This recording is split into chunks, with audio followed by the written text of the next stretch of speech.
इनको क्या चाहिए? क्या अटल जी बनने के रास्ते पे मोदी जी हैं? क्या उनको सेकुलरवाद का कीड़ा काट गया है?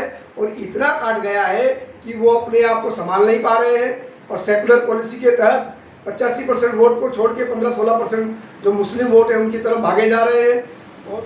और दिल्ली में 4 बार इन्होंने 2016 के बाद 4 बार EWS के फ्लैट जो है अभी तक जनता को दिए नहीं और रोहिंग्याओं के लिए दे दिए। मतलब क्या चाहते हैं कि बांग्लादेश उठ के भारत में आ जाए, या बर्मा उठ के भारत में आ जाए, या भूटान उठ के भारत में आ जाए, हमारे देश के संसाधन खा जाए, हम लोग कहाँ जाएंगे?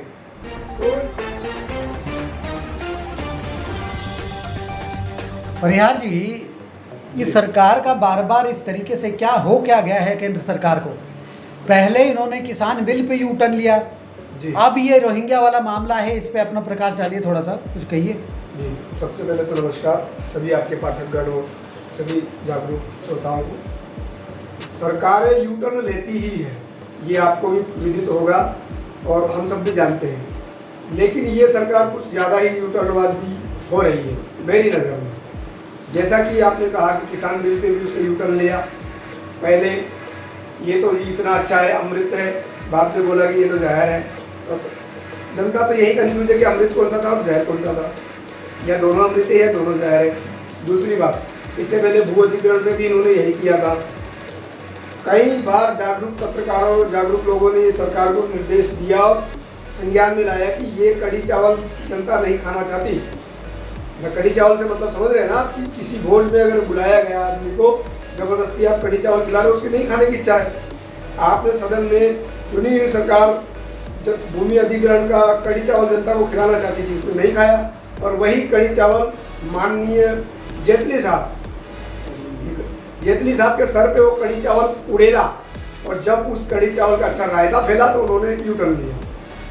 यही कृषि बिलों में जब हुआ तो मोदी जी ने आगे रह के इसको ये बताया कि ये इतना अच्छा है, ये इतना अच्छा है, 90% छोटे किसानों के पक्ष में है।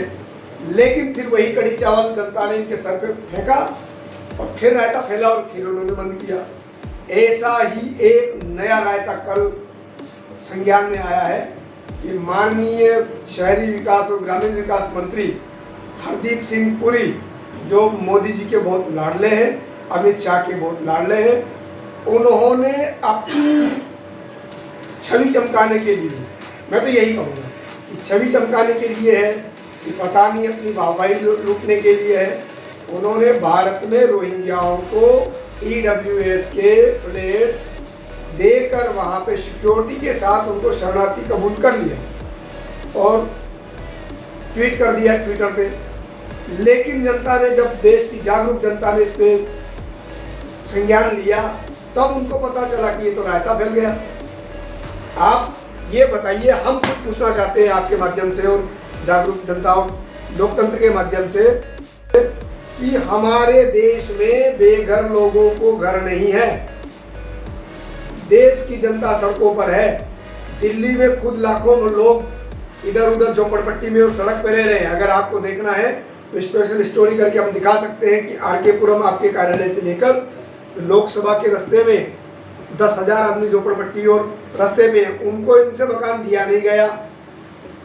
और दिल्ली में 4 बार इन्होंने 2016 के बाद 4 बार EWS के फ्लैट जो है अभी तक जनता को दिए नहीं और रोहिंग्याओं के लिए दे दिए। मतलब क्या चाहते हैं कि बांग्लादेश उठ के भारत में आ जाए, या बर्मा उठ के भारत में आ जाए, या भूटान उठ के भारत में आ जाए, हमारे देश के संसाधन खा जाए, हम लोग कहाँ जाएंगे?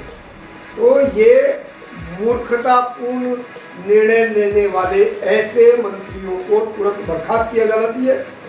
और अगर ये कढ़ी चावल ज़्यादा इनके सर पे रायता फैलाएगा तो इनकी फर्जियत होगी। माननीय गृह मंत्री जी इसमें सफाई दे रहे हैं कल रात से, लेकिन हम सफाई को नहीं मानेंगे, सीधे सीधे कार्रवाई माने। या तो हरदीप सिंह पुरी को इस्तीफा देने के लिए मजबूर किया जाए, या फिर इस राजनीतिक चाल को बताया जाए कि क्यों उनको EWS के मकान दिए गए थे और क्यों देने की योजना है। और आज तक कितने लोगों को इन्होंने दिल्ली में EWS के दिए, मध्य प्रदेश में दिए या राजस्थान में दिए, ये दिल्ली एनसीआर ने दिए और रोहिंग्याओं को क्यों दें? नहीं, इसमें सवाल बनता है सर, क्या आपको नहीं लगता कि नीतीश कुमार के इस तरीके से पार्टी से हट के दूसरी पार्टी के साथ जाके सरकार बनाना, ये एक डर सा बैठ गया है शायद? नहीं, मैं इस विषय पे कुछ कहना नहीं चाहूँगा, डर वाली बात नहीं है। हम देश और अरे ऐसी कौन सी नौबत आन पड़ी है जो रोहिंग्याओं के विरोध में सरकार शुरू से रही है और आज अचानक से ये कदम उठाना पड़ा? इसके पीछे कुछ तो रीजन आप आंकते होंगे।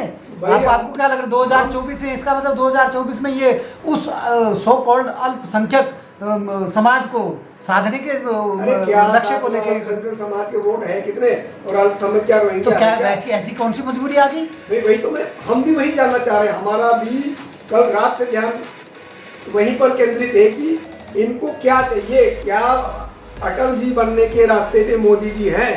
क्या उनको सेकुलरवाद का कीड़ा काट गया है और इतना काट गया है कि वो अपने आप को संभाल नहीं पा रहे हैं और सेकुलर पॉलिसी के तहत 85% वोट को छोड़ के 15-16% जो मुस्लिम वोट है उनकी तरफ भागे जा रहे हैं और उनकी तरफ तृप्तिकरण तुष्टिकरण। पहले तो इनका ये जो शब्दामंडल, शब्दों का आडंबर जो है, शब्दामंडल जो है, इसे उनको पार पाने की जरूरत है। कौन इनको सलाह देता है ऐसी मूर्खता वाली? वो ऐसे कौन लोग हैं जो यहाँ पर ये सारी कार्रवाई अंजाम देते हैं?